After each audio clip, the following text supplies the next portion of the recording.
again for this, and really nice to see you in nature always. Elisabeth, would you like to also let us know how the last 2 days went for us? Well, I mainly focus on yesterday to sort of make the link with today. Yeah, I propose to share some of the harvesting that that was made on the Miro board. Yeah, to pick up the thread. So the opening was this conversation between Daria and Tom. That was very interesting. Then we had a thought-provoking session about rating and rankings, not the most sexy thing, but yeah, something we are all confronted with, I think. And yes, the main question was, how do we overcome this narrow-minded, economically oriented rankings and rating systems? And we had great speakers to give us ideas about that. For example, this idea of rating not the best business school in the world, but the business school that's the best for the world, with a positive impact rating. We had quite interesting exchanges, and it was very, very thought-provoking about the role of artificial intelligence in the Copernican revolution we are trying to contribute to through this HES. Moving from change at the sidelines towards change really in the system was one of the key lines, which is obviously the central challenge I think we all encounter. One of the ideas that was shared is an obvious one, but I think it's not unuseful to repeat it once more, to help those that are willing but that do not know how, I think is an important issue. The ones that are not interested, we might spend a lot of energy without being able to make them move, but the ones that are sort of open-minded but have problems about how to go about it, those are the ones we have to make alliances with. We had a session also on student-led evaluation and assessment on the basis of a precise example of the University of Arizona, an example where they had started from making the students suggest quality criteria, and then on this basis elaborate assessment rubrics.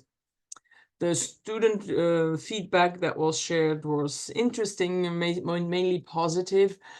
In the breakout rooms, there were interesting discussions with also some skepticism about students' sincere involvement in this kind of arrangement, with also the idea, well, why should they not be pragmatic and say this is an opportunity to get a great mark, that's all.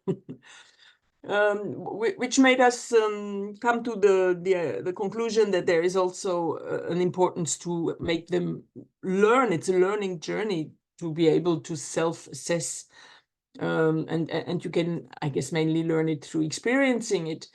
But it seems an essential skill because it learns us to become self-reflexive, which is central for facing sustainability challenges. The limits of the methods are that they can't really, of the presented method, is that it doesn't really provide for unexpected outcomes, but that could be maybe something that could be catered for by sort of an added open question. It's an open assessment question. The first afternoon session was about different frameworks, IDGs, I5, etc. We started with the word cloud on IDG, and the main word was critical thinking, which was quite interesting. These frameworks, I think we all agree they're very useful, also to shift the attention towards those really important transversal and complex skills that we need to make our world more future-proof. The challenge is how to integrate them inside the curricula. One speaker suggested a Trojan horse approach as a first phase, but yeah, it leaves the question, how do we really make it institutionalized, the reference to those kind of frameworks? But anyway, frameworks are not everything. One important point that also came up is outdoor learning, which makes the link to your walking in the nature. Practitioner space at the end of the day made us know more about two very inspiring initiatives, the Free Space for Learning and the Young Person's Guide to the Future. There were many interesting elements. I just share a couple of them, yeah, three or four of them. The importance of providing a safe space for uncompetitive learning was just called to our attention once more. It's nothing new, but it's so essential. An interesting remark was made that the interdisciplinarity is hard to achieve, but working with outside partners almost automatically brings it in. There was also mention of an initiative about gender and migration, two wicked problems that are hard to articulate. And this was, in my eyes, interesting because it made us also, it reminded us that SDGs are very large, and sustainable development also includes these kind of issues, especially inclusion, which sometimes is a little bit more on the second level of our attention. Conveying hope, the importance of conveying hope was underlined, and the idea that was presented in the example is, yeah, hope we can get it through having space for initiative and for action. This is obvious, but we have to keep it in mind, and the obstacle we often face is, how can we make this space inside the curriculum, not just as honors or as extracurricular activities? How can we make this space inside the mainstream, this initiative and action space, so necessary to, yeah, also convey hope and strength and energy for taking initiatives. That's my harvest. That's the harvest of the harvest I did. I hand over back to you, Navya. Yes, thank you so much, Elisabeth. That was really important and very nice to hear that. Let's begin with what's happening today. I'm going to share my screen. So today we start with Leadership for Learning, a panel discussion moderated by Snick with Carlos, Matthias, Garry, and Clementine. And then we have open space harvesting. I picked the word that Elisabeth just mentioned, open space learning. And open space harvesting is where you can bring in your ideas, your harvest from the last 2 days. If you're attending for the first day today, you can bring a new topic and choose a breakout room for you to host.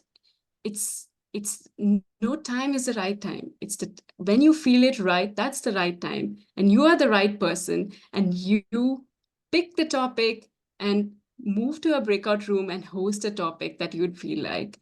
That's one way. And the other way is you can also harvest in the Miro board. We have a Miro board that will be shared in the chat by Michael. And you can harvest on Miro board as well.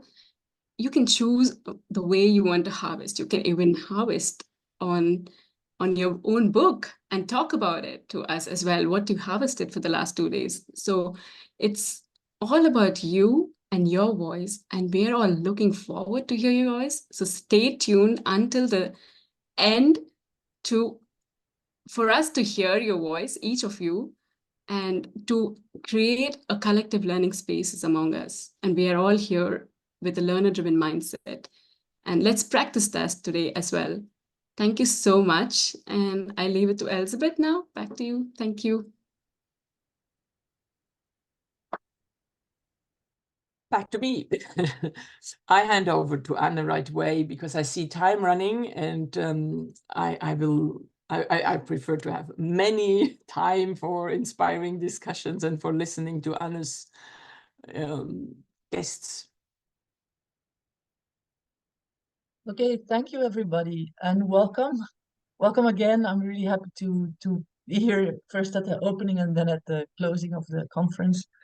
I think the way we framed it at the beginning, this is the Copernicus Alliance, and today we are really discussing the Copernican revolution in higher education.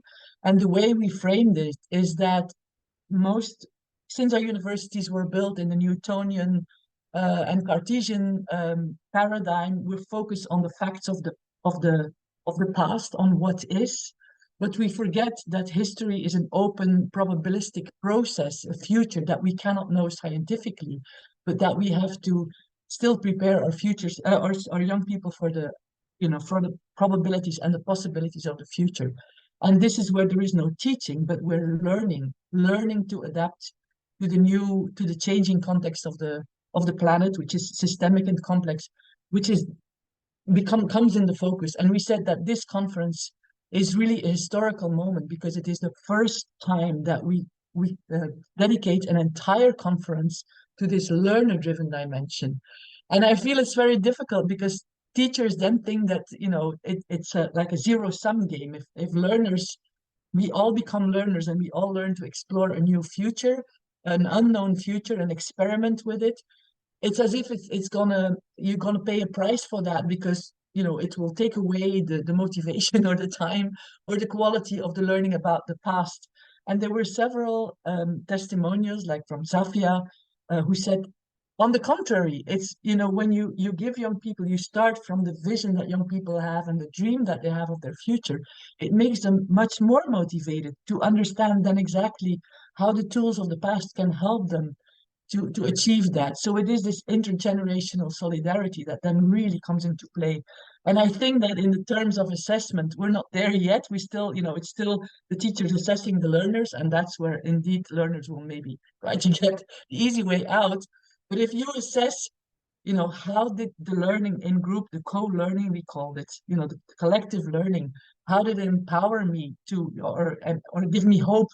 Then we're not assessing the student. The more the students are motivated, the more they will learn, the more they're, it's going to be like a reinforcing loop. So that just as a framing for the panelists, this is where we're at. We all agree that, this is really powerful and really promising and really helping to shift learning, reinforce learning for the very uncertain conditions that our planet is in now. And the question that we want to tackle today is most of the initiatives that we've talked about now, like service learning, they're happening a little bit ad hoc, what also Wilfred was saying yesterday, but it's far from being institutional wide. You still have, classical economics being taught and then maybe a course of sustainability in one or two faculties, but it's far from being everybody preparing for an alternative, a creative way of looking at economics and engineering and all that. So the question this morning is, and it's a very open and uncertain question, but what leverages could we imagine to make this all these beautiful stuff that we've explored and prototyped and validated in the past few days, to make that find its way being anchored in the institutions? And the panelists we have, I'm going to let you introduce yourself, but just quickly the people that we chose.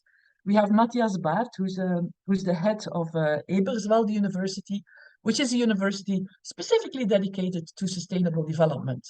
So I'm really interested, is that the way to go? Should we just shift have all our universities make sustainable development their primary mission, and then does that make it easier to open up the shift from teaching to learning? So I'm happy to learn from Matthias. Then we have Clementine Robert, who's a former oikos president, but is now at St. Gallen, it has this beautiful, we heard Thomas Dillik yesterday, incredible, beautiful programs, but still not a mainstream sustainable development institution. And so Clementine is trying how to embed it there. So we're interested in her, what are the obstacles that you see and the leverages that you can imagine. Then we have Carlos Alvarez Pereira, who's a vice president of the Club of Rome. Club of Rome is co-organizer of this event.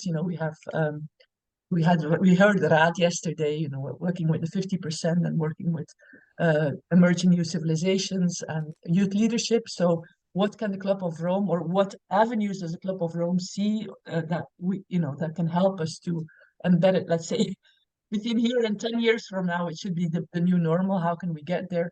And then last but not least, we have Garry Jacobs, who's the president of the World Academy of Art and Science. World Academy has as part of its mission to rethink higher education and to be a leader in the thinking about that. So then, Garry, we're also curious as to how you see possible leverages that we can bring together to make this kind of dual learning, both teaching but also exploring the future, co-creating the future, to make that balance the new reality. So if I may, I will now hand it to Matthias to quickly share your experiences as head of a university in sustainable development. And is it for you easier, did you find leverages to say, hey, in our institution, the shift from teaching to learning together was made or was not made? And then what is your analysis of that? Thanks, Anna. Thanks for the introduction. Good morning to everybody. It's a pleasure being with you and being on that conference. That is a tough question, and maybe let me give some framing what I think is important. And maybe I want to start with a little disagreement. I'm fully with you when I talk about bringing sustainability into higher education. Really, at core is that paradigm shift from teaching to learning. I think that is something very important. But in education for sustainability, we also have to be honest to ourselves. That is nothing completely new. Even engineers in the 70s knew about the need for that, and there are great initiatives we can build on where such a shift already has been taken. I think what is new with education for sustainability and what is important is also that we have to tackle the tough questions, and that is learning to what ends. It's not just learning. More learning does not necessarily make things better. More education does not necessarily make things better. We have highly educated people, having their part in the development we've seen over the last decades. So it's not education as such. It's really the question to what ends. What are we educating for? Or what are we creating? And that would be my take. What I try in our university is how can we create learning environments? And that is something slightly different, and that involves that sort of shift from teaching to learning. For me, it's all about learning environments. That might happen in the classroom, but we all know that important learning is happening largely outside of the classroom. And I don't only refer to, when we go as a class outside of the classroom, but, our students, they learn all the time. They learn by the way we treat ourselves in the community. They learn by how we treat our resources. So the whole university in sort of a whole institution approach really is a learning environment. And for me, it is about how creating such, how can we be build a learning architecture in which collaborative, transdisciplinary, self-directed learning is possible for students. And I mean, that is sort of already a lot of buzzwords, and it sounds all very nice. When we bring it down to what does that actually mean for running a university, then it gets tricky. But I think, we are there for the hard questions. That is super important, and we need to tackle that. So for me, two main aspects are really creating such learning environments. Competence-oriented would be sort of at core for me. It's about, what competences do we want to enable students to develop? Not what we want to teach, what we want to enable them to develop. That is the shift. That is important. And for me, that is all centered around transformability. The ability to transform oneself and the environment. And I think if we have that at core and think what are then the best sort of learning environments to do that, that is very helpful. When you ask about leadership, then that would be the other aspect for me here, and that is a leadership of care is something that I think is super important in universities and is largely overlooked within the last decades. We are very good, in ruining ourselves, our next generation, in exploiting sort of the really super smart people we have around us, and also exploiting ourselves quite a bit. So a more caring approach to our environment, but also to ourselves, is something very important. And I think, therefore, I mean, you started with the question if we need more universities for sustainable development, like Eberswalde universities. First of all, I would say yes, we can make use of quite a few more. So we don't have necessarily to be the only one. I quite like the branding because it helps me explaining much easier what we are for than other universities. But we need more alliances, that I'm sure. What I think every university needs is really having that honest discussion about sort of the mission and the vision they want to go to. And I'm not talking about that buzzword visions. I mean, every university has a vision, but these visions are, doing our part and being better of whatever in whatever. I really mean such a sort of a moral compass of how do we want to create meaningful impact, because this is what universities are founded for, and this is at core of our mission. But we are very good in keep forgetting that. I think thank you. to having that mission and really a clear, and then I will end very quickly, to having such a mission and then having a really clear sort of pathway and a transparent pathway to follow that mission. I think that is at core for universities. That is the perfect bridge, I think, to our second guest, Clementine, who is indeed in a university that is more not specifically dedicated to sustainable higher education.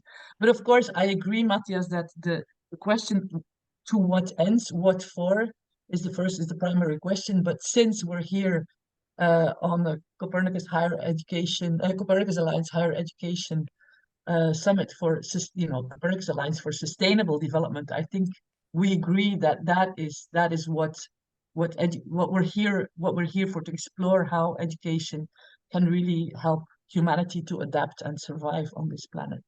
So with this, I would like Clementine to maybe introduce her, tell us where she's coming from, and maybe what's specific in the kind of leadership that you need and that you develop in your institution to help make that shift towards education for sustainable development. Please, Clementine. Thanks, Anne. Yes, so I'm at the University of St. Gallen, and I'm responsible to integrate sustainability across the curriculum, so across programs and levels at the university. The university is a very old traditional university, so it was created at the end of the 19th century for business reasons, and we kept being a business school since then, trying to open up on different disciplines a little bit.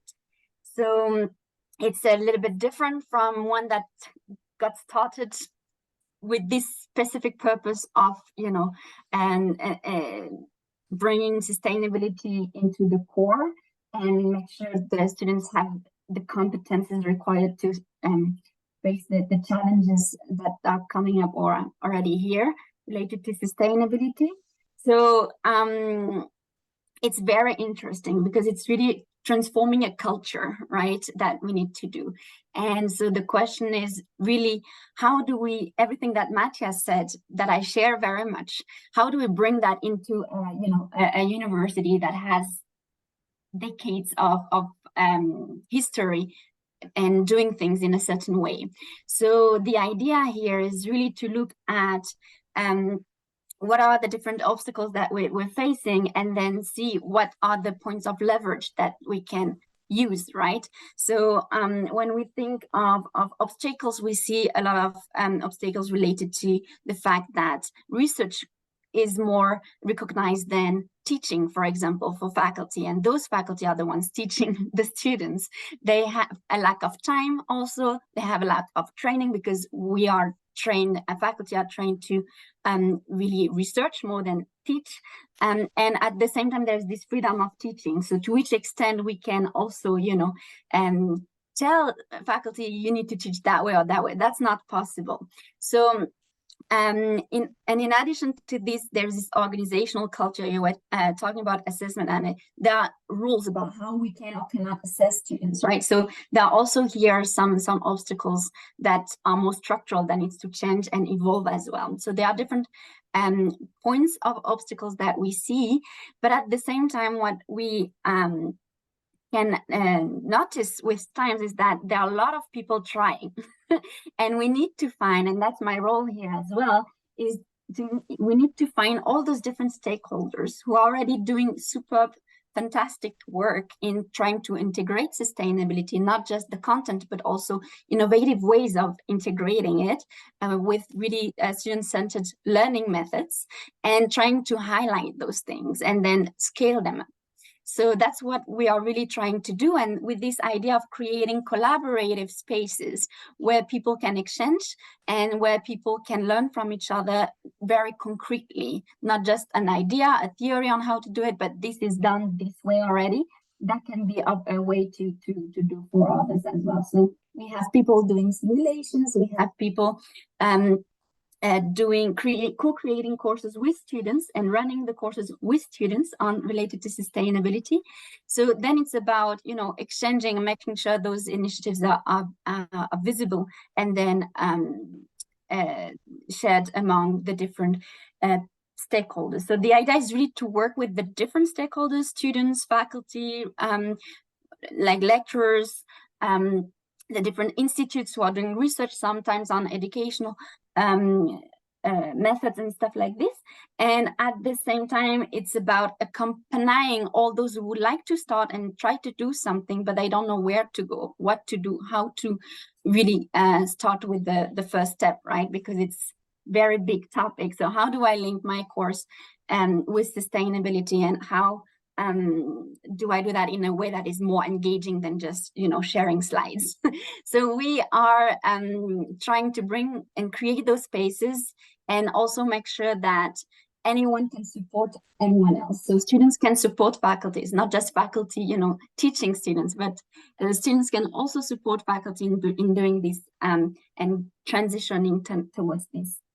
And also as more experts trying to go to different international conferences, like here, for example, to hear what's going on elsewhere and bring those initiatives and inspire other stakeholders on site to, you know, see that other things happen, and that can be of their interest as well to bring this. So really that's the way we try to do this transformation. It's a kind of I often talk about a snowball effect, because we slowly get more and more people on board, and we have those different stakeholders supporting each other. So that's really how we try to bring that in. And again, it's not just the content of sustainability, it's also the methods, how we bring this into the courses.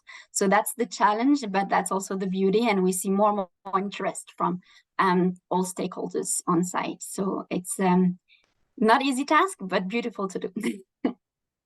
Wow, thank you so very much. This really brings a circle around, because we said it's about learning new things. There's no teachers there. But for the teachers themselves, it's a new thing. Wilfred said yesterday, we need to relearn, we need to unlearn, you know, the old models that it's just about transmitting knowledge, and relearn again. So what you're doing, you know, up till this point in the conference, we've still been talking about teachers and students, but now you're saying the teachers themselves are brought together in learning circles. They learn with each other. So and that is entire, and they can even learn from the students. So I think that is the most beautiful, you know, we come full circle. You know, we want the learners to learn together, but that to achieve that, we need to have the teachers also become learners, and maybe first with their peers and their colleagues, but also, you know, including the students, before they can then really help, you know, be part of that shift shifting the educational system. So what you're you and I think Matthias are talking about is mainly this bottom up, this bringing teachers together and learners together in different settings. And it's fantastic that St. Gallen has you for that, and Eberswalde has been entirely building its mission around that. But for that to become the new normal, I mean, if we look at the urgency of the the planetary predicaments that we're facing, my idea is always we will not achieve the European Green Deal, to name something, or the Paris agreements in time unless we prepare all our young people to to deal with complexity and to co-create novel experiences. So I think those bottom-up learning processes that you and Matthias just talked about should also be reinforced by maybe, I don't know, policy initiatives, funding changes, at the top-down level. And so maybe now I would like Carlos and Garry to reflect on that. So maybe Carlos, I'll give you the word first because I know you've been very active in that field. So please take it, Carlos. Thank you, and thank you everybody for being here. I want to build on what a couple of the things that Matthias and Clementine have said. Particularly on the nature of the challenge. The nature of the challenge we are talking about is very different from the usual challenge that educational establishment addresses. We are one of these moments in the history of humanity of real criticality. What modern science tells us about evolutionary biology, the evolution of life, is that there are long periods in which there are incremental improvements, but there are moments of criticality where emergence can happen. Tensions arise and are not absorbed by the system, and then that opens the space of possibilities. Of course, that could go into very difficult pathways and tragic pathways, and that's what we are seeing. But it could lead also to the emergence of something qualitatively new. That also means that it's largely a journey of exploration. You have probably often heard, oh, we know what are the solutions. For the purpose, Matthias was mentioning what is the global purpose. In the view of the Club of Rome, the global purpose is, and this is very abstract, I know, but still relevant, equitable well-being for all on a healthy planet. And I would even say equitable well-being, equitable human well-being for a healthy planet. So for that general purpose, sorry to say, there is some noise. I don't know what to do, but it's still ongoing. Like some cracking or something, some cracking sound. Or am I the only one that hears that? Yeah, click, clack, crack, crack. We can still hear you clearly, no problem. I was just, Okay, sorry for that background noise because there's nothing noisy here. So, but I anyway. do believe, just as a side note, I do believe that is coming from the microphone that is on at the line of your. So if it's touching your clothes while moving. Yeah, maybe. So I will hold good. Thank you. Good observation. So I will hold Carlos, yeah, just to keep, we all agree that, the predicament we're in and the global goals are agreed politically, but let's zoom in on the question, like what leverages do you see in the Club of Rome to make that the new mainstream approach or mission of learning in higher education? I'm not sure we all agree on what are the destination, but if we go deep enough, because our approach is that the way to get there is what makes the difference. And considering that it is a journey of exploration, that it's not that we know the solutions and we lack the will to apply the solutions. Well, no, we don't know the solutions. This is a real journey of research and inquiry and exploration. And we have to mobilize all capacities to go in that direction. That means all sciences, all domains of knowledge mobilized at the same time. One of the big challenges is the extreme fragmentation of knowledge areas.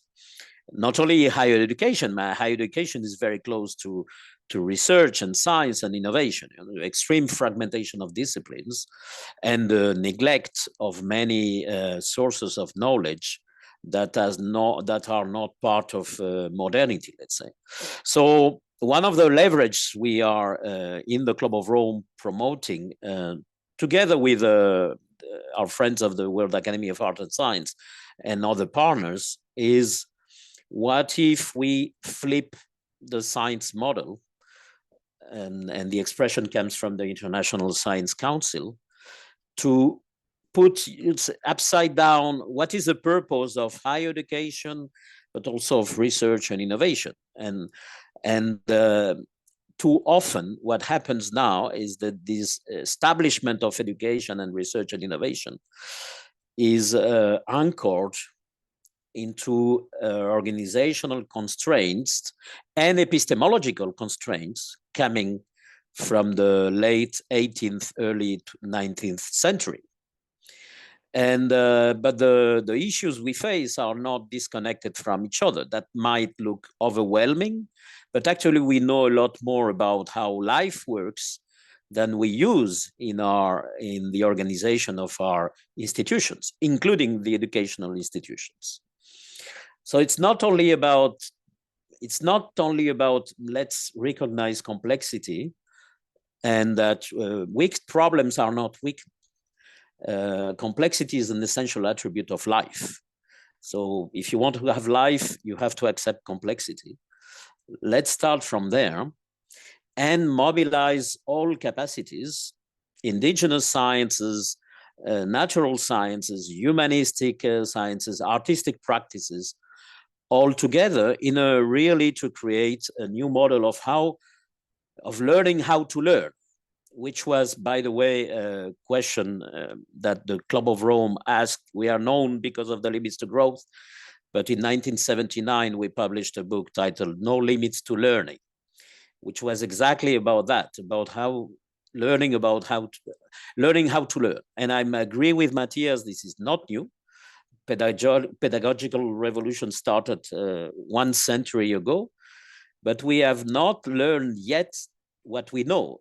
Learning in the sense of changing, because in my view, learning is not about acquiring a certain knowledge at a conscious level.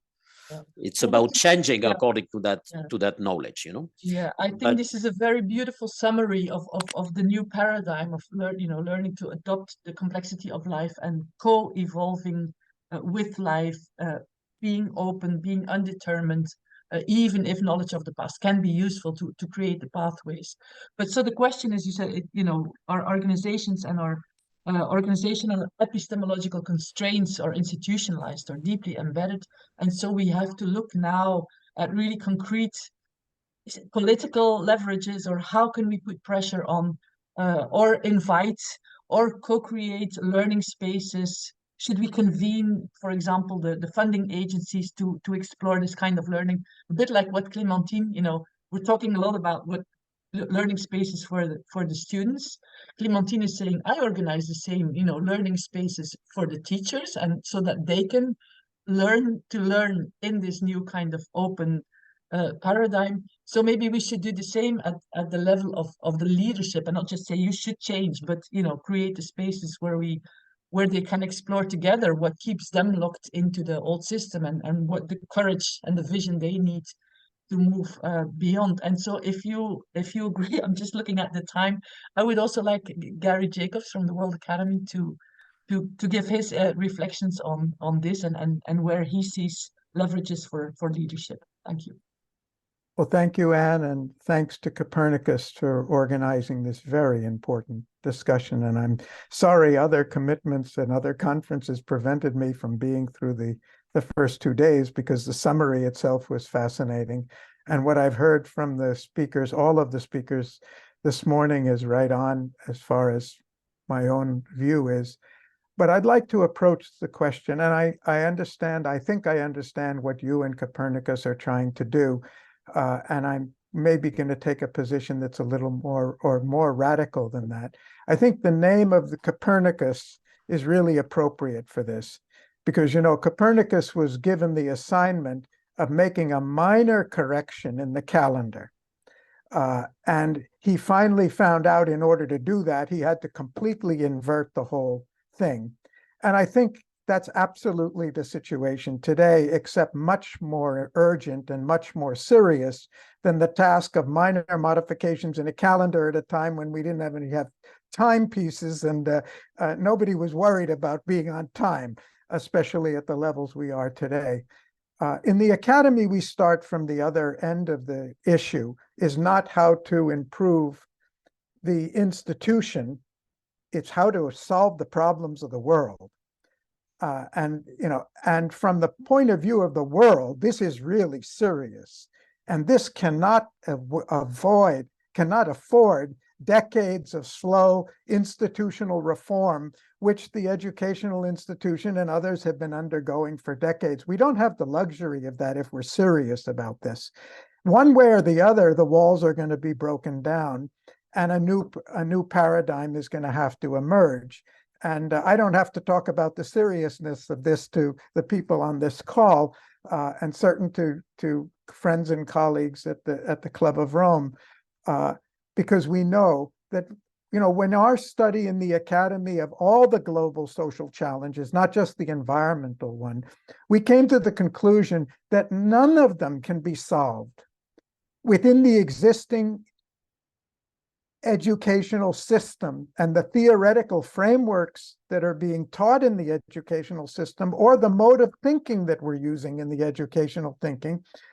So if we really are serious about a solution, we need to think much more radically. And I understand fully and respect the logic of trying to find out how we can move from inside, and people have been doing it for decades.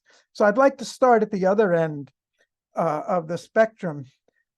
One thing I think today, when the universities were started 1,200, 10,000 years ago, I don't have to remind anybody how rare knowledge was. Books hardly existed.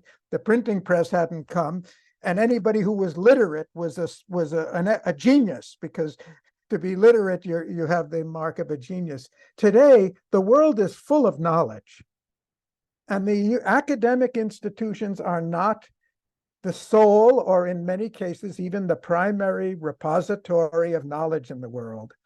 And the existing system, I think, retards the spread of knowledge much more than it disseminates it. I'm sorry if I'm provoking anybody, but that's not my purpose. But I think the first thing that should be done is we should split the system of learning from certification. The universities exist today primarily because they have the power and authority for certification. And many leading corporations around the world will tell you that they don't even care about the certification anymore. They want people who have acquired the knowledge and skill necessary. And I think the universities will flower and blossom if they stop holding this monopoly on certification. Let the knowledge come from anywhere. And I think we all know it comes very much from experience. It comes from action in the world. It comes from interaction with people. The city today, a city is a university. It's full of life. It gives a knowledge that nobody in an ivory tower of university can get. It gives practical applied skills and interaction with people from all over the world. We need to open the doors and let the knowledge come in from outside. Let the knowledge come from anywhere. It doesn't matter. Let the university set some standards about what is the knowledge really needed. And corporations are doing that, and others are doing that as well. Students are doing that, what they need. And then let them be evaluated independently by those who are credible and known to be credible for assessing the capabilities of the people. So this is the first thing I would say, and I think we need to go much further than that. And feel free to stop me whenever you want, because I know we have a longer discussion, but I'd like to mention a couple of those things very briefly, and we can develop them some other time. I think this, as is true of the university, it's true particularly of the social sciences, and that's where I work. that the social sciences are still living based very largely on the model of the natural sciences, looking for Newtonian principles of determinism that guide society. And our social sciences completely fail to predict and describe what's going on in the world today and prepare us for the future. They have a repository of theories from the past that don't contend with the realities of the present that we're facing. Garry, allow me. We all agree the problems. We don't need to go into the depth of the problem. So I'm really, really grateful with your totally radical approach. And we looked at what did Copernicus do instead Sorry, of I missed it. anti-sickles. He introduced the ellipse. But what I hear you say, I think is very interesting, because the corporations are asking for this new kind of learning, and the cities are asking for that, and still the universities. As long as the universities are the official gatekeepers of diplomas and young people, and I hear that also parents in most of the world, the global, what we call the global South, they want their children to have a good Western diploma. It's not just let's learn in the cities. It's also let's indeed break that monopoly or open that up. And so maybe if we could make a partnership with those partners in the corporations and in the cities, exactly, to sit together with the universities and to really invite them to transcend, their silo thinking, to transcend their disciplinary, medieval approach, and to become part of that open learning leadership. That might be a way to really, make a leapfrog towards this more open collective learning, open collective science. So I don't know, maybe Matthias, maybe you can respond to that, because I know that in Eberswalde you also work together with stakeholders around the university. Is that do you feel that as an additional leverage to help your staff and your entire community to open up more, to go more towards this holistic learning? Yeah, I think it's really considering stakeholders is crucial, and I would even enlarge that internally and externally. So for us, it is really helped to also invite voices, who makes very clear in the line of what Garry said, that the industry, our partners, they are waiting for a different sort of new academics. So that really gives me also some sort of an empowerment, really, to instill that sort of changes, because also the labor scheme really has changed, and there is a need for new competences and new profiles of people. So this externally helps a lot. That is for sure. I think also internally we need to reconsider who are really the stakeholders and what is it when it comes to leadership. And that is maybe, I heard Clementine's point, and I just want to slightly disagree in terms of making a difference between our university, who was funded more than 150 years ago. So we not always been a university for sustainable development, but 12 years ago made purposefully the decision to change that and to express that. And St. Gallen at some point was on the way. I know Sasha Spoon very well, and he might have been one who could go through that. So it's people who made the decision not to go that way. And it's us really who are an institution, and that is important. And then the question is, how do you bring the important voices internally on as well? And that for me then comes to leadership. And I mean, I'm very happy that you are on board as well, so that it's not only an old boys club, which it always is, or far too often is when it comes to leadership talks. It's our decision to whom do we integrate into leadership as well. At our university, and that is not, I'm something I'm very proud of, but I have no hands in it. My people at my university, long before I came to that university, purposefully made the decision to enlarge the leadership body. And we have a student vice president. So we have the student voices in every decision. And that is something that really changes the discussion. And that is something every university can do. Yeah, it even, this is how we instill change, because if we look into the state of Brandenburg in Germany, this is now, as of next year, something every university has to do. Because of the good experiences at some front-runner universities, now the ministry made the decision that every university needs to have a student vice president in the leadership board. And this is a sort of, we need to be bold at some times, we have to reconsider that it's not the institution, the university, it's us. It's us, and it's not set in stone that it needs to keep that way all the time. That is a really great message. It's about the pioneers, the leaders that have the moral courage to go there. And then, as Clementine said, I called it the snowball effect. We had Dominique and Raad say yesterday that they, with their Young Person's Guide to the Future experience, they started doing their PhD work. And now the professors come to them and say, like, maybe we should integrate systems thinking in all the courses. And then, Dominique said, yes, sure, come to me. So we are inversing this power relationship from the older to the younger generation, and in this case also from men to women. And I see that Carlos wanted to, have his hand up, wants to react. So Carlos, the floor is yours. Yes, to continue a little bit on the provocations by Garry.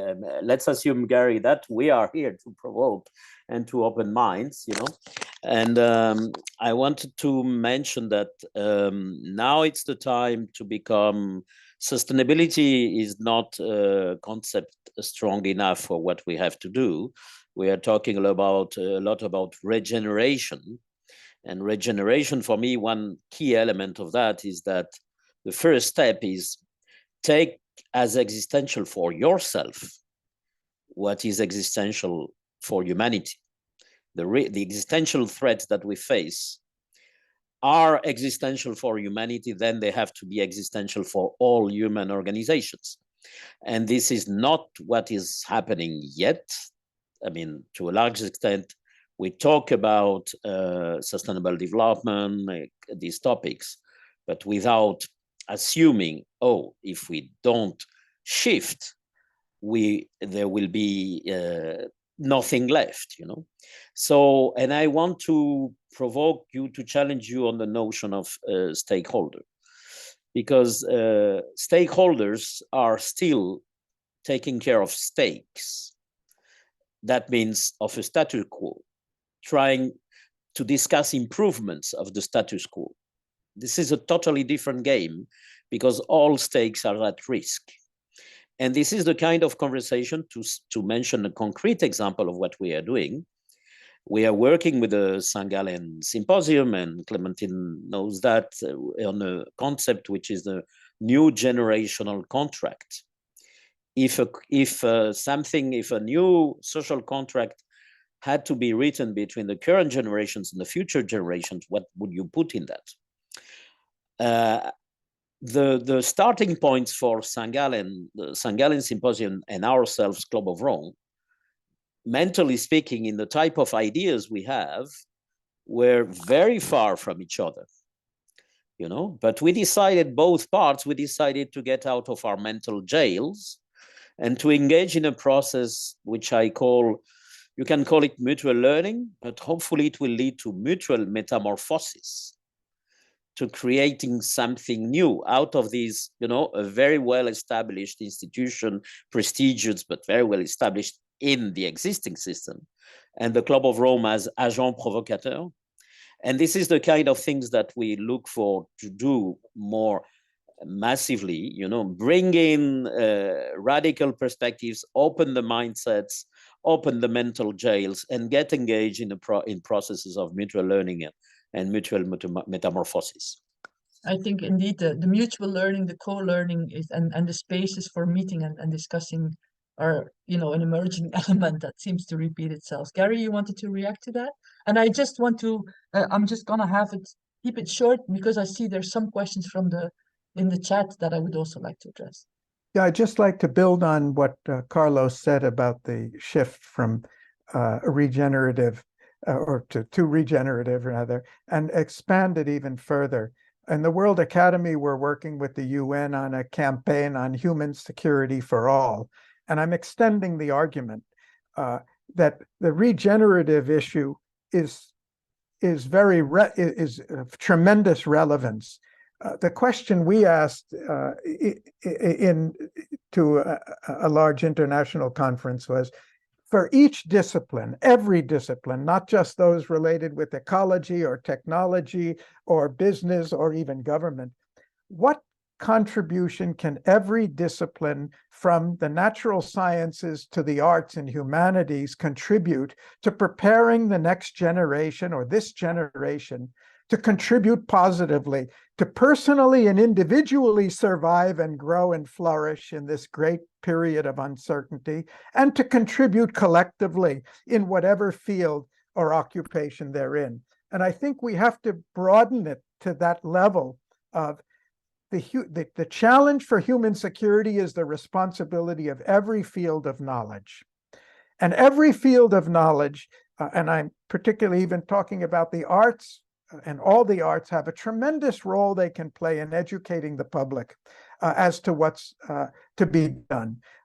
The WHO has said that climate change is the single greatest threat to health, to the health of the global population. I asked a group of public health workers, what are you doing to stop climate change?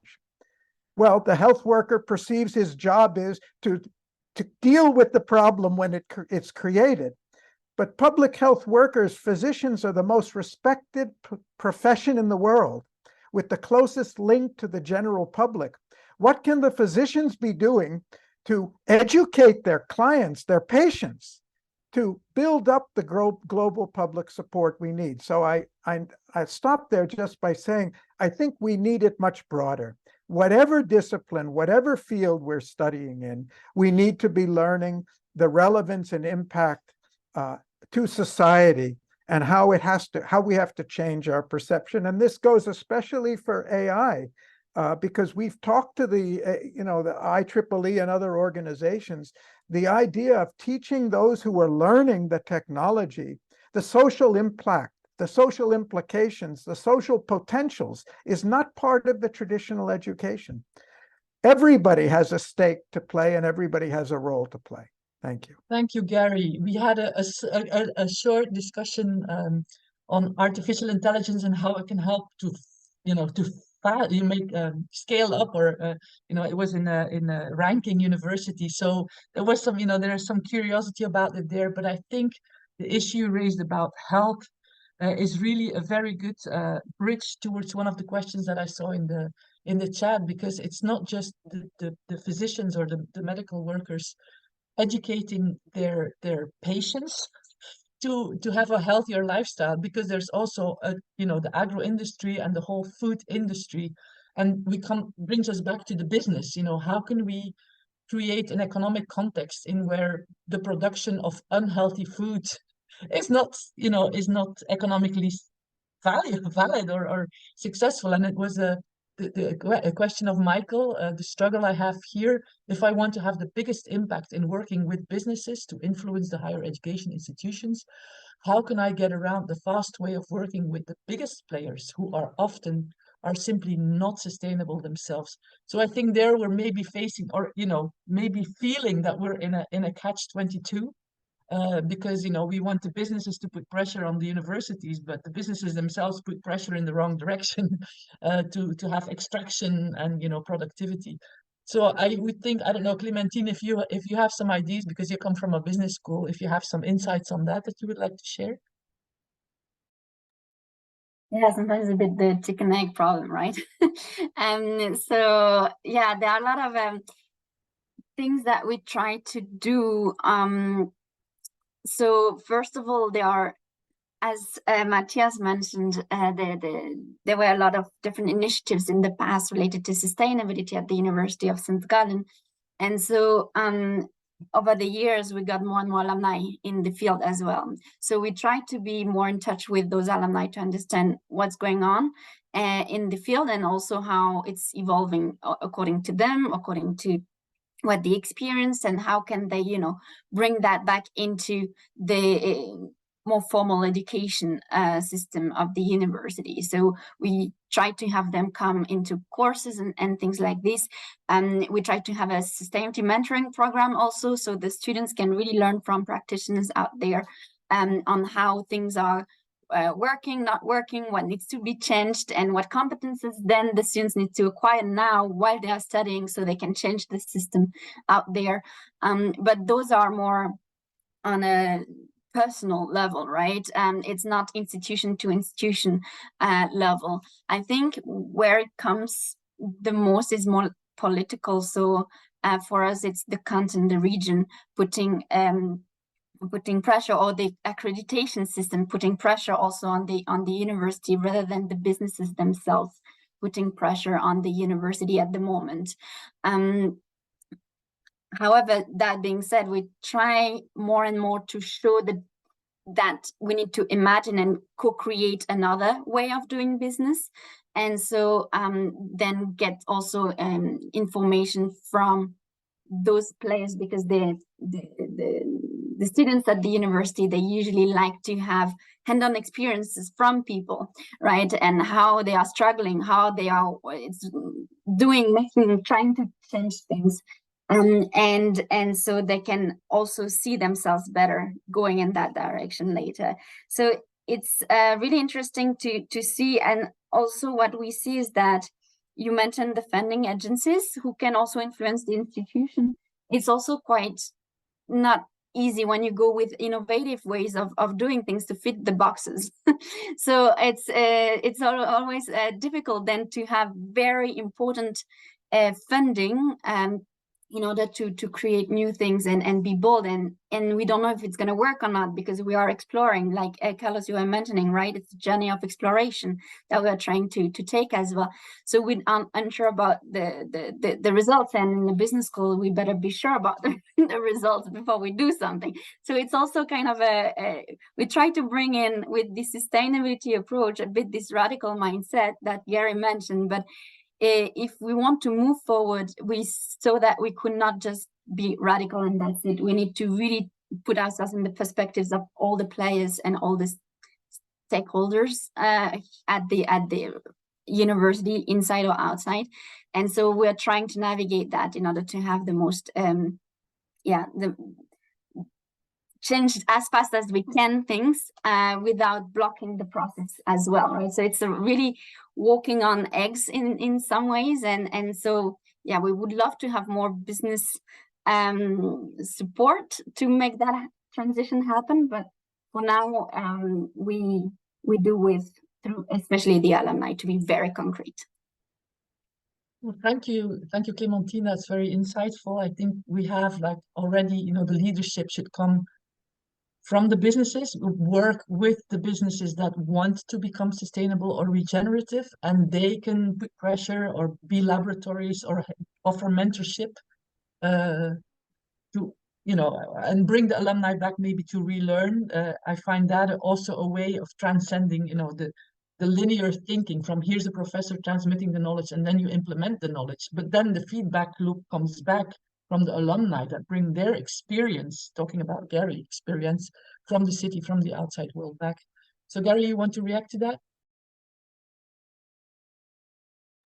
You're still muted, Garry. Garry, unmute. Thank you. Very briefly, because the questions come up 2 or 3 times already.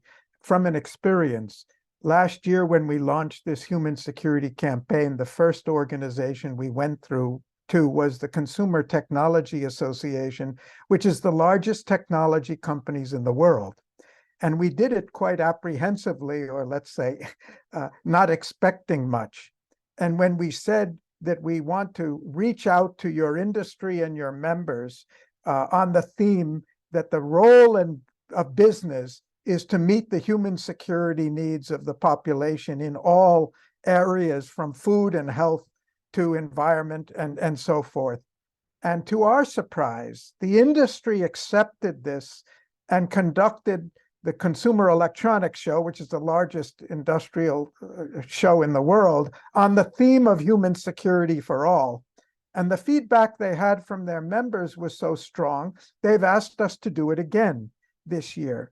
So I understand, I'm a business consultant myself. I know the trepidation of dealing with business and thinking we're meeting, but there are parts of the business world that are far ahead of this. far ahead in understanding the urgency that their members be reoriented. So I think we have to be really bold and not assume we're still dealing with the old mentality. In business, there are many who are ahead of the game and know that's where our future is, and make them the leaders for where we got to go. Thank you. Thank you so much, Garry. I see the clock is ticking. We had our time allowed. We started a little bit late, so I'm just gonna use the last couple of minutes to go around and give everybody opportunity to maybe share one last thought that you would really, want everybody to hear. So I don't know, Matthias, you have a final thought that you take away from this? A final word? Well, final words is always tricky. First, thanks for putting all this together. That was really enlightening and helpful. I can only stress, and that also connects to what Garry said about the time frame we are acting in, that really when it comes to students, my advice would be bold, take your role, take your responsibility.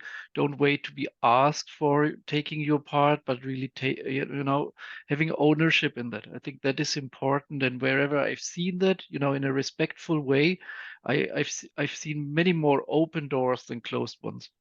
So that would be my advice. Thank you. Carlos?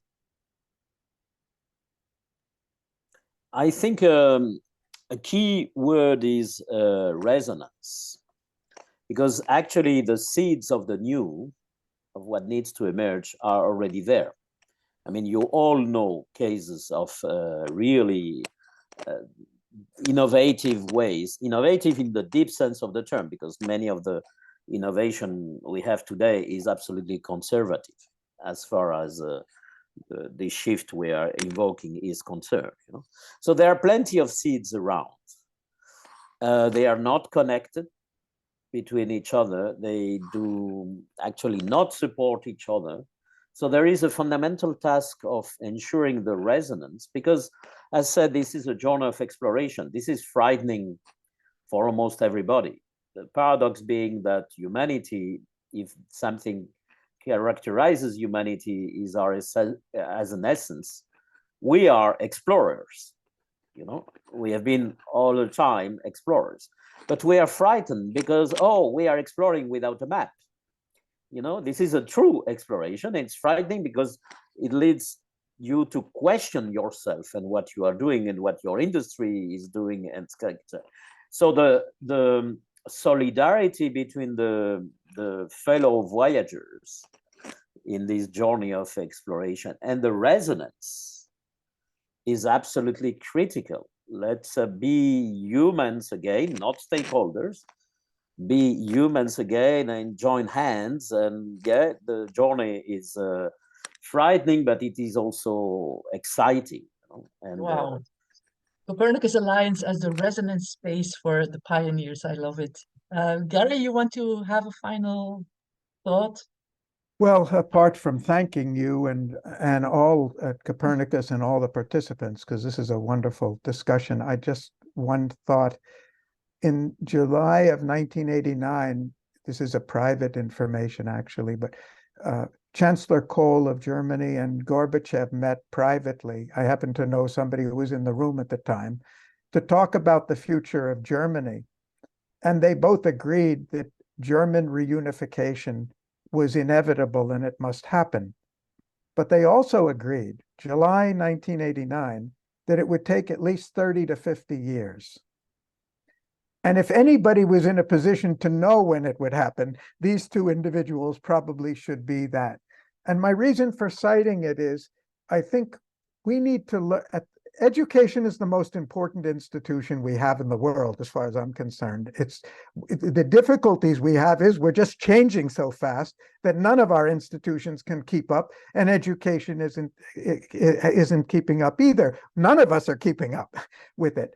But the point is, we can learn so much from our errors of the past or our misconceptions of the past. The mind is like a rear view mirror. It's really good at looking where we came from and explaining it logically and teaching other people about it. But when we look one point forward, we seem to be blind and uncertain. And I think we need to build that into the educational system. When Einstein said we can't solve the problems by the way we created them, I think we all need to take that seriously and see what's wrong with the way we're thinking now if we're going to solve the problems of the future. Thanks a lot. That is so inspiring. Thank you very much. And maybe I wanted to give specifically the last word to the youngest and the feminine partner member of the debate, because I think it's also about care, about feminine values, and about listening to you. So Clementine, please share your final thoughts. Yeah, thanks again for inviting me here. Was really interesting to build on each other's thoughts. And I think one thing we didn't share so much was related to the leadership part, is the informal leadership and the formal leadership that they are in those institutions, and how to inside those institutions and outside those institutions, and how to play with those and how to identify them so we can scale things. So it's very important as well to have that in mind, and students can be really strong, informal or formal, depending on the structure of the university's leaders to bring that change about. And also it's about learning and breaking this ivory tower that you mentioned, Garry, and really learning from each other, learning from the civil society, the city, the towns, the associations out there, and making sure students have those experiential learning while creating an impact already, and learning with those different human beings, as you mentioned, Carlos. So I think that's something that universities can do and can leverage. And to finish, I would say that on our doors in the sustainability team at HSG at the University of St. Gallen, we have one door, we have posted with seeds, another door is posted with resonance, and another door is a posted with impact. And we have only one posted on those doors. So we try to, make that change happen with this in mind. And it's interesting to see that it was what you just mentioned, Carlos. So we try to follow this and we try to make the change happen, but we need to navigate in some ways, and maybe there are better ways, and happy to always collaborate with others to go on the right track. Thank you so much. Thank you, everybody in the panel and also the audience. And I think the final words are fantastic. It's about regenerating an ecosystem. There is no formal leaders in the ecosystem. It's from starting to collaborate from the smallest microbe to the hugest trees. They learn from each other. They learn how to survive together. So thank you for that final thought. And with this, I close the debate and I hand it back over to the colleagues of Copernicus Alliance and oikos. Thank you. Thank you all. That was a very, very beautiful debate. And thank you for the space of resonance that was in the room here. I just want to announce in 8 minutes already, we're going to start with the next session moderated by Mario and myself. And this will be a session where I also specifically now invite Matthias, Garry, Carlos, Clementine, if you have time. And if you also want to engage in a different kind of space for resonance, you can stick around. I hope you would have. Because what we are trying to do there is we really want to harvest from this summit.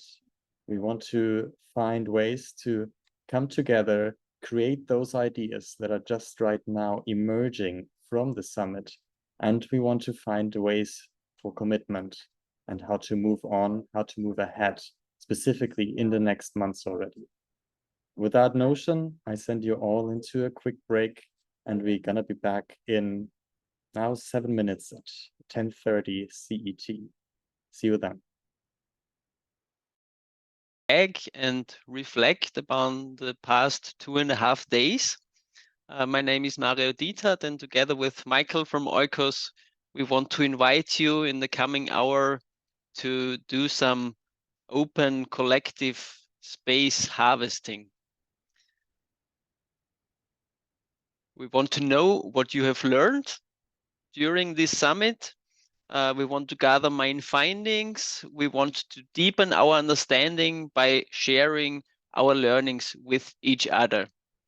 And we have prepared a format to do this. I will quickly share my screen. We will do this with the help of our Miro board that you have known how to use in the meantime already, I imagine.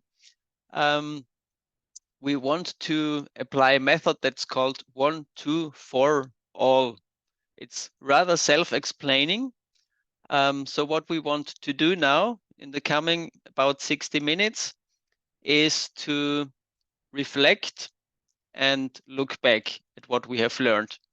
And we want to do this starting at the small scale with a single refraction, then go into pairs. After that, we go in groups of 4, and at the end, we will come together in the plenum. So it's as easy as that. We have prepared a space on the Miro board to do this. But first of all, we will start staying on Zoom. So you don't need to go onto the Miro board right now. The first part is a single reflection. So we have dedicated about 6 minutes to do that. And it works like this. Simply think about the last 2.5 days, the sessions you have attended, maybe also the comments you have read on the Miro board. Think of everything that sticked and stayed in your mind, that impressed you, that you want to take forward after this summit.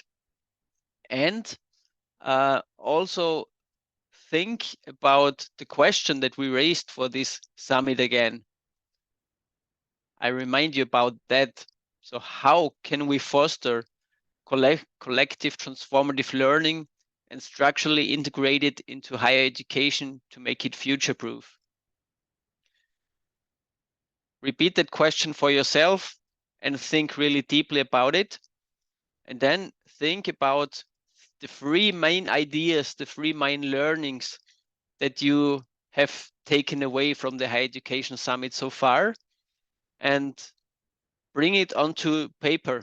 So best you take a paper and a pencil in front of you and note down these 3 main gatherings for you. So we give you now 6 minutes of time. We stay in this plenary room on Zoom.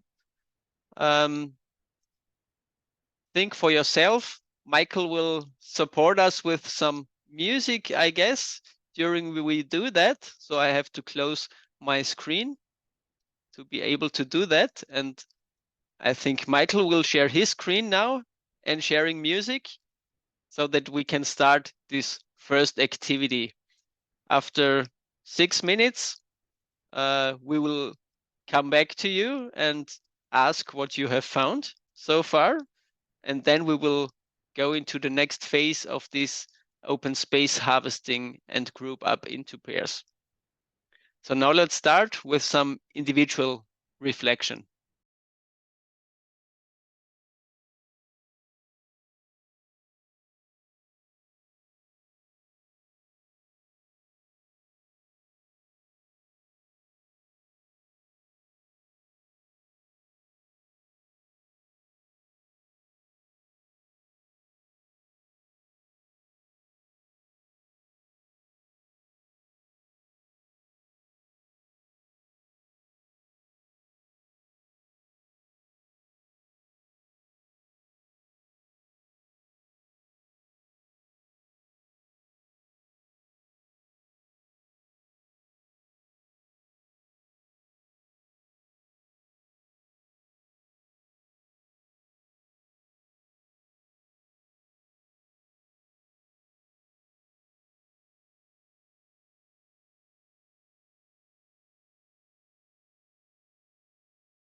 Great music that really invites to reflect, I think. Thank you, Michael. So I hope you gathered some thoughts. Was it difficult to collect 3 main ideas, or was it difficult to limit it to 3 ideas only, maybe? I hope so. So now the next step is that we exchange with each other in pairs. Therefore, we will send you into breakout rooms of 2. Michael will prepare that in the background. And now we ask you to hop over to our Miro board. I have posted the link in the chat again. So if you scroll to the right from the slide where you just have been, there you see that we have prepared a slide with many different boxes, and each of them represents 1 breakout room. So choose one of them with your partner that you will be assigned with in the breakout room randomly, and then note down your 3 ideas. There are the 2 columns for the first person to the left side and the second person to the right side, and then note down your ideas and exchange about what have been the most important learnings for both of you and discuss around it. We have assigned 10 minutes for this activity, so a bit more time than for the individual reflection. And after 10 minutes, we will call you back. And after that, we go into breakout rooms of 4. So now, Michael, are we ready to open the breakout rooms? We are ready from my side. I hope that you also Okay. find your way to the Miro board. If you don't find your way to the Miro board, still you can discuss and you can get into conversations. Try to just harvest, maybe to be able to share your ideas then afterwards in the chat. And if there is any question, please unmute right now and say that out loud. And if I don't hear anything in the next 5 seconds, I will just send you off.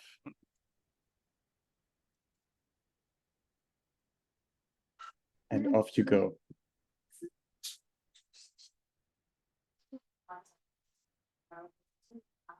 从我在这个世界到现在，每一段你的友情，你都会有一个时候，1、2年、3、4年，没有一个人，可能就是从我在这个世界上到现在，你就没有过这个距离，因为你就是每一个朋友，每一个人，你走得很近，你都会疏远。 你的那个。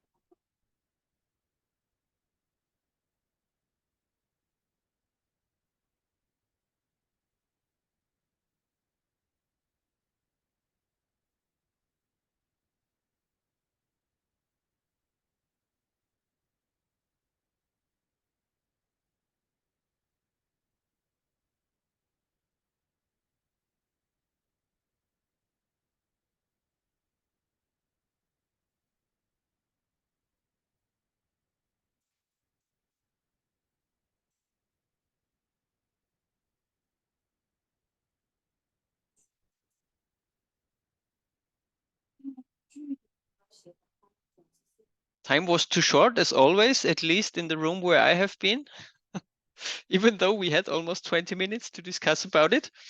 I did not look onto all the different Miro boxes now, but I see there are noted down some ideas.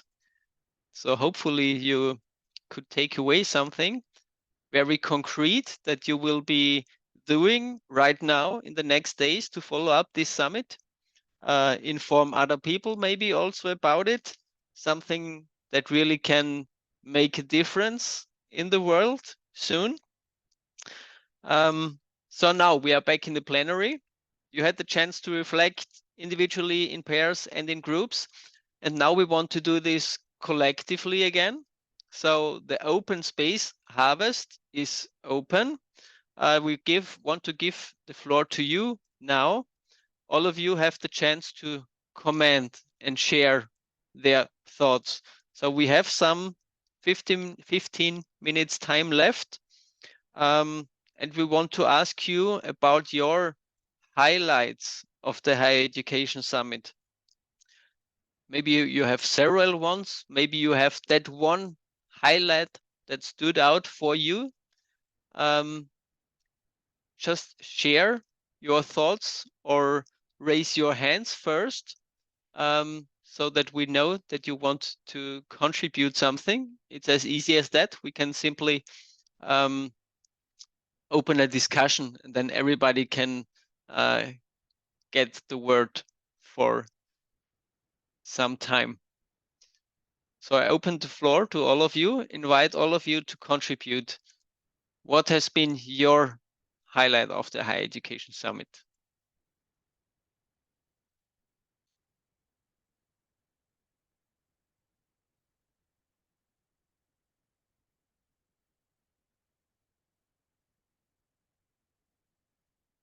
Peter, did you raise your hand, or was that another movement? Yes. Yeah, Peter, Yes, go for it. that was a very well organized. I congratulate you, because we have met with the students and we have been, looking what has to be done in future to save the planet and to save the humanity.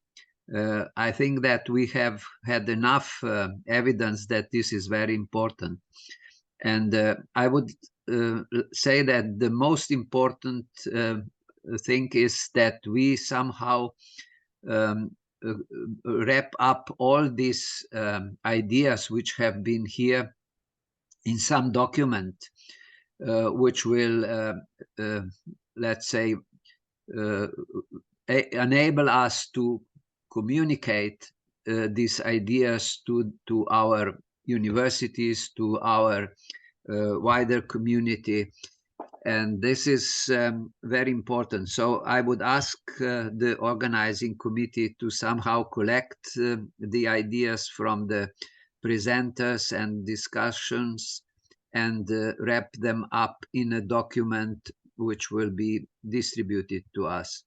And it is very important that we had the students, the oikos organization, because they are most interested in the sustainable development in the next 100 years.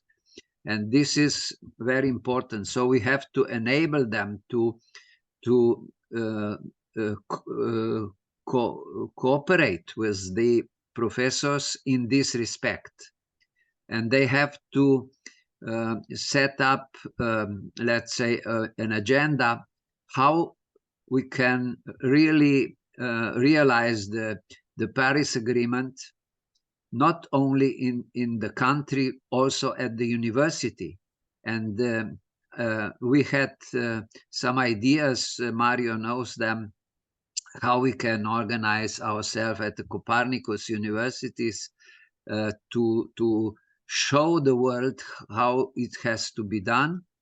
And I think this would be a very important action if we organize ourselves and the students, because, they will learn by themselves how to make the sustainable development. It is not simple. It is very difficult. I have made this, let's say, footprints with my students. They all have 2 to 3 planets to carry out their lives.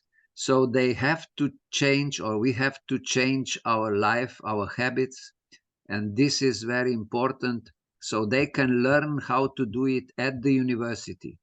And this is, I think, the very good idea which we can bring from this symposium. Thank you, Peter. Thank you for the positive feedback, and thank you for reminding us to share materials. Of course, we did consider this, so there will be a follow-up. There will be an email to all participants. We will collect everything on a dedicated space on the Copernicus Alliance website, on the Higher Education Summit website. So there will be some gathering, including recordings, videos, materials, etc. Yeah. Very good. Any more comments?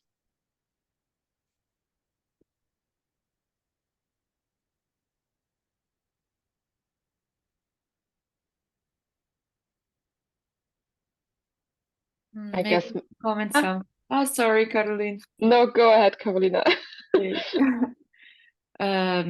I just wanted to say the fact that this is an intervention made by students, by learners all together, and how this, I said this in the breakout groups too, but giving voice equally, and how this is important, and how this can be a hope to change something. So for me, this was the main, and it's quite obvious because that's the goal of the summit, but also you really did it. We did it. So it's very important that we start somewhere, and it really gives me hope to be here and to hear you. And I mentioned in the breakout groups, and Navya just said thank you. I want to thank you again, because when we say that maybe we are lonely in our universities, in our institutions, we can always go further and search for alliances in other places, and there will be always someone. So I think this is a space for that, and it's very fundamental and yeah, important. Thank you so much. Thank you, Carolina. Nice to hear. Any more thoughts, sharings? I could share as well. I can resonate with the fact that it was great to have students connected to lecturers today, not today, but also in the past 2 days. And I think one of my highlights, I think that was the initial question, right? Was definitely when the students also shared about their initiatives on Friday afternoon, what they did in their chapters, the oikos students, and shared with the bigger audience, about their local initiatives, because I think that is also always great to hear the different stories. And I think it was Jamshedpur, no, I think it was New Delhi who did this game as well. And this is another thing I'm taking away, is that there are a lot of innovative methods for learning out there that we can choose, that we can try out, gamified ways of bringing across knowledge. And that was a highlight for me to have this inspiration. Thank you. Any more outstanding highlights for you? Yeah, Navya would like to say something.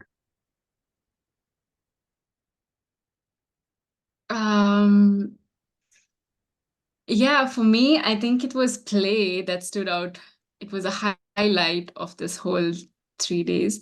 And also like how to bring change in all directions, just not having bottom up, but also top down. And I think what Clementine mentioned is also like have these dialogues with professors around you and bring them into this learning environment and co-creating. I think these two highlights the whole experience that I had in the last 2 days. Yeah. Thank you. Thank you, Navya.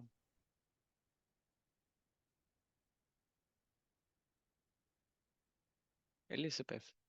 For me, a highlight in the sense of thought-provoking was Wilfred's advocacy for artificial intelligence. This is something I quite struggle with, but yeah, I guess it is really important that we make this link, because it's something we are facing in any case, and yeah, something I will have to dig into deeper to better understand. But in terms of thought-provoking issues, that was a highlight for me. I share that completely, by the way. Yeah. Nobody knows how this will evolve, but it will happen soon and affect all of us probably. And also we constantly already see AI note takers joining those meetings coming from various spaces. It's scary. which is another sign that this is inevitable. One highlight for me, I think, is, yeah, that sounds a bit pathetic, but it's about hope, and it's connected with the resonance that I found over the past 3 days, and I take that as a mission to continue this journey, to include even more people into this space, bring more people together, bring also the businesses in, and make sure that what we are doing here is a revolution. And it starts with a small number of people. But there was always only a small number of people who brought about change to the world. And we can be those people. And we started, and we will continue. And I'm looking forward to the next years. And it's going to be great. It's going to be a great, fun, and sometimes a very, very nerve-wracking time. But I'm looking forward to it. So yeah, this is about hope.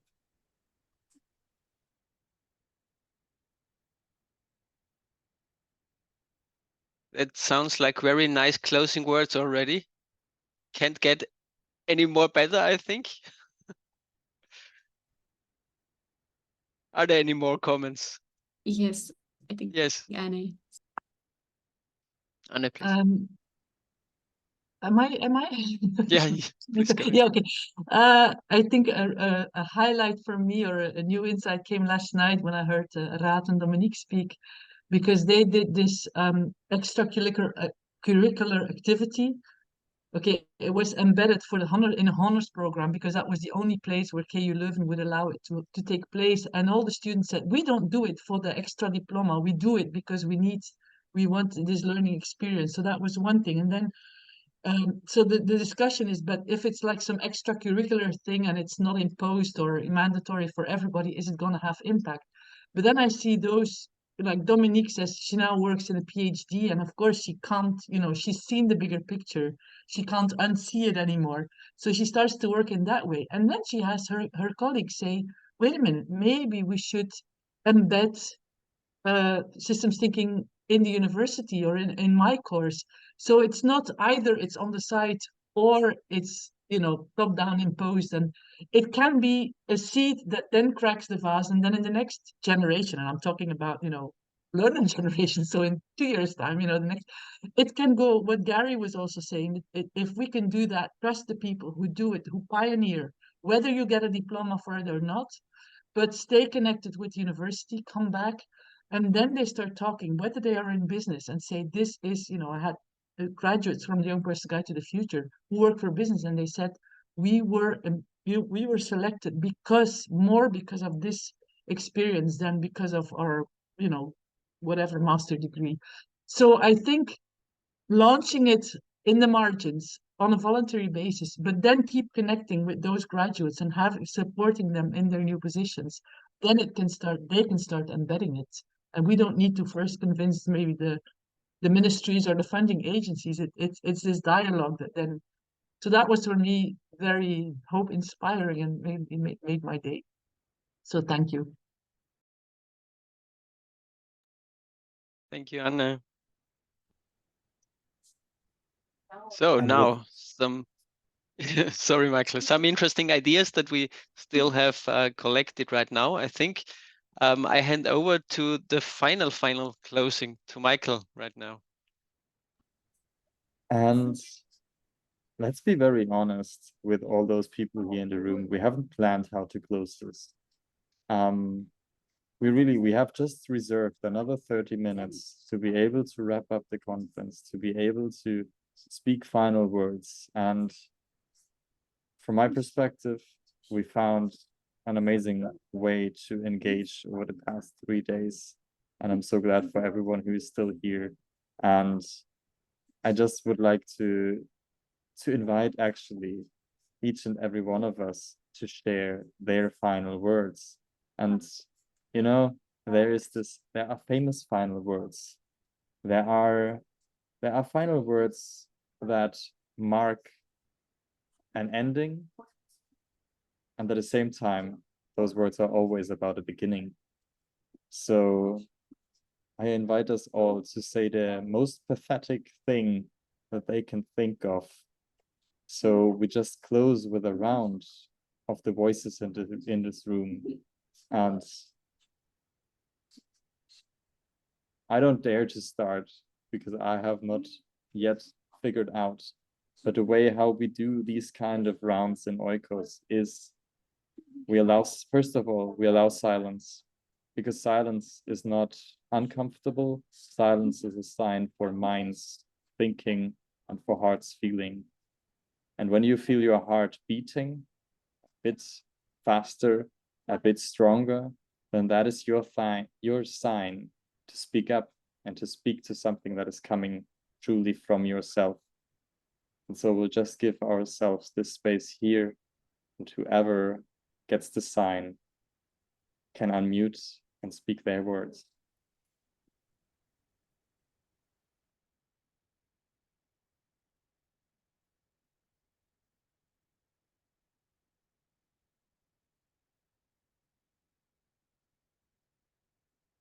Yes, I'm unmuted already. I take the floor.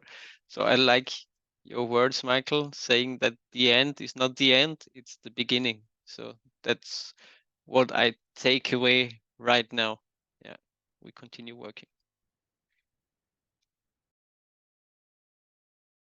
I also would say that my takeouts were very, pragmatical ones. I looked as teacher that I need to be more concentrated of in creating environments for students, to involve them into evaluation rubric co-creation, and to create them safe learning environments. But I was listening that students want the same. We also want to be the part of that. We want to co-create with us. And my takeout, the final one, maybe it's not only in our places, such students and such teachers. And when we come back to our universities, maybe we can find with students and to involve them and to co-create with them and to try to expand a little bit, because here it feels like very safe place where everyone wants, but universities is still quite very good environments where some ideas could, as Francesca told, unofficially could start, but then later could be institutionalized. So just please, my take was to create the cooperation between students and teachers, and maybe to start unofficially, but if you want to have something together, we need to work together and to respect each other like equal ones. And I also very like Navya's idea that students have to be paid for the work they are doing for university if they are giving ideas to curriculum changes. So maybe we can just to start to implement such simple ideas, not only in this our network, but in our institutions as well. I think that we can find quite good environments in our universities.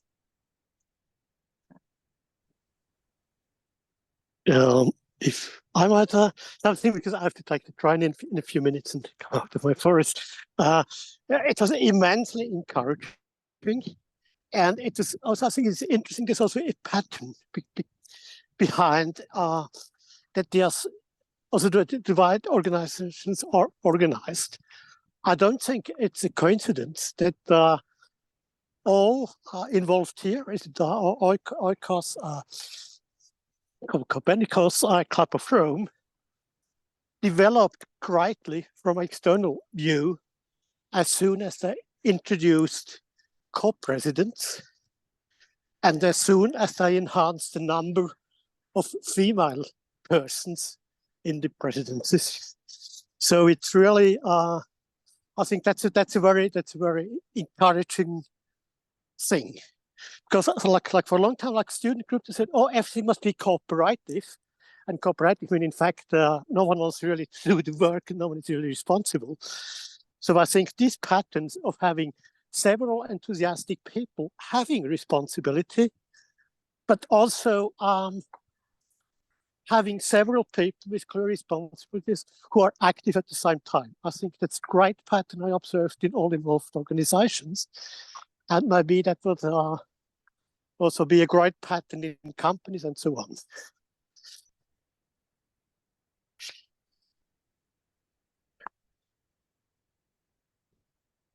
Maybe I take a go. Yeah, it's fully in line with what Egle said and also Jörg. For me, this whole experience of co-organizing this HES with the oikos was so enriching. And Tom, who is the third co-president who can't be here today, already said yesterday we have to involve students in all future higher education summits. And I think we will have to go further. We really have to involve them actively in the Copernicus Alliance. In general, we have to keep up this intergenerational and this intergenerational cooperation amongst learners of all types. And think also about inclusion in this way. This would be my takeaway, the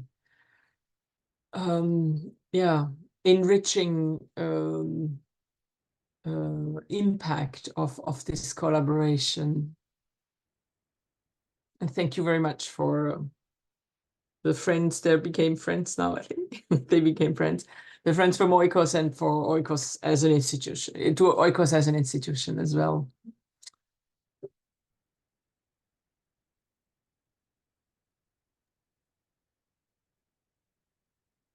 Can I go next? I really think that what Elisabeth was saying is a sign that the Copernican revolution has been happening through these days.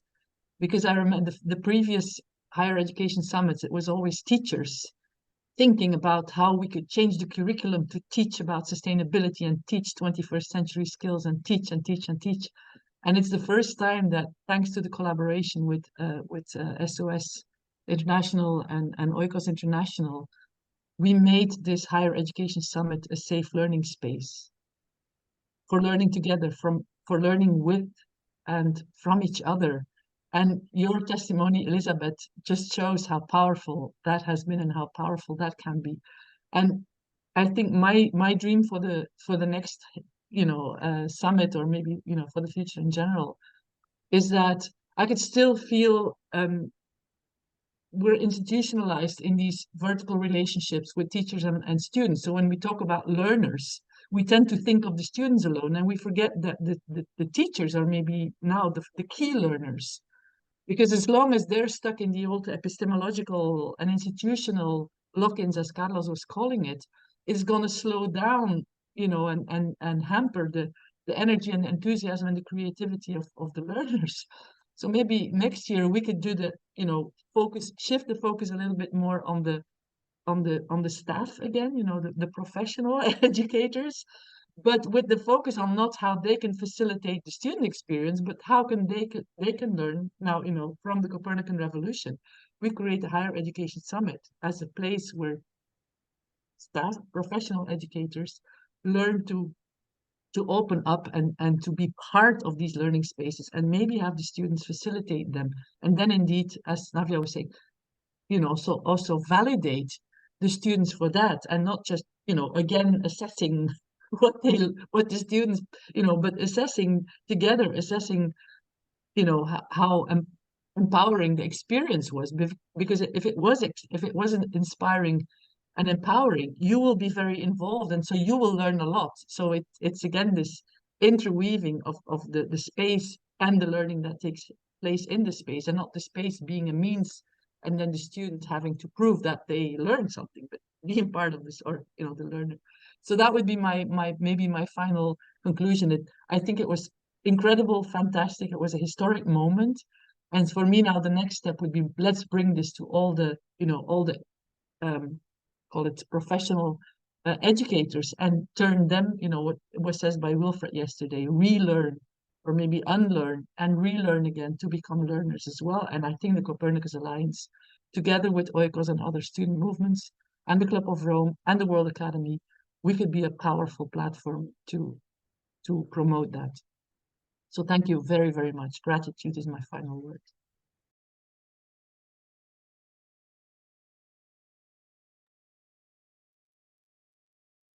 I think, Anna, you rightly said that. I think change is already here and we see it right here. And in my heart, I was like, it's always students, and why not professors also be involved? And we saw this during this whole process with Copernicus Alliance and the meetings and the journey that we had throughout these months. I think it's been really encouraging to know that there are professors who are willing to change, who are open-minded. And that's what we wanted to see. And we saw that during these 2 days as well. Like I think I got my answer that yes, they are willing to change and we are in the right direction. I feel hopeful, and my word is hopeful.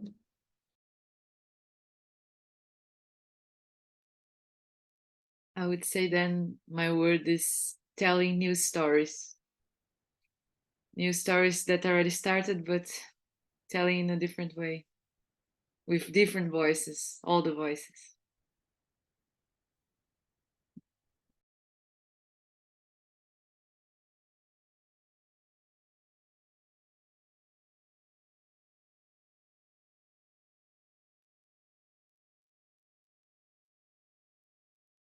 I tried to come up with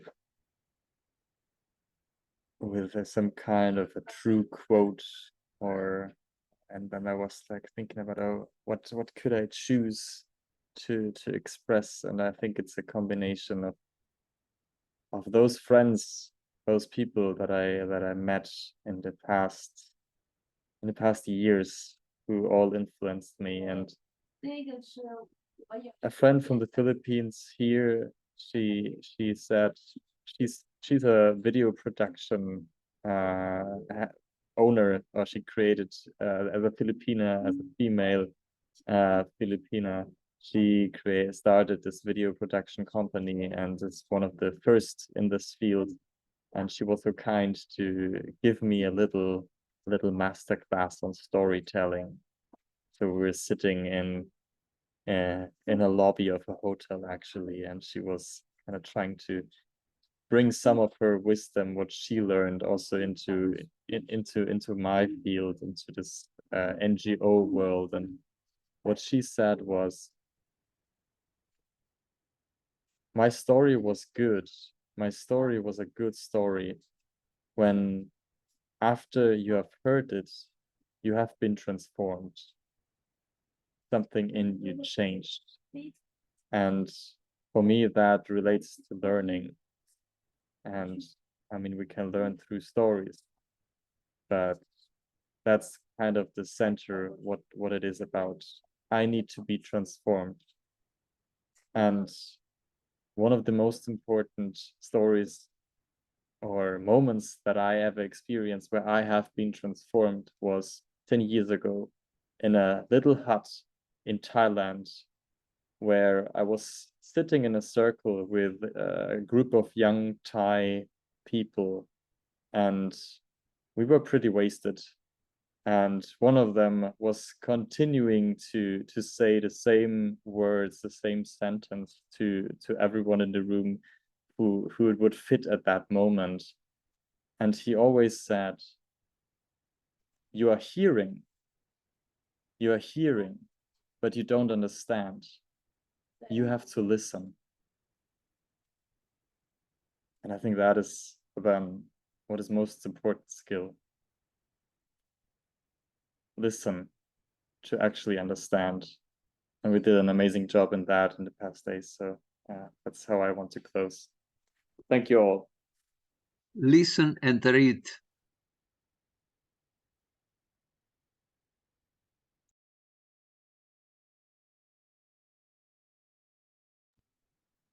Anyone else who wants to share last words?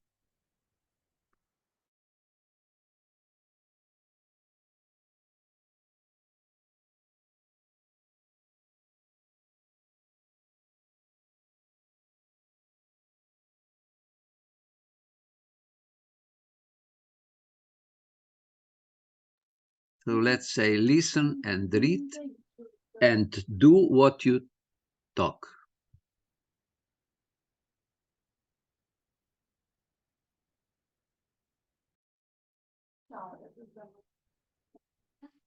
All right.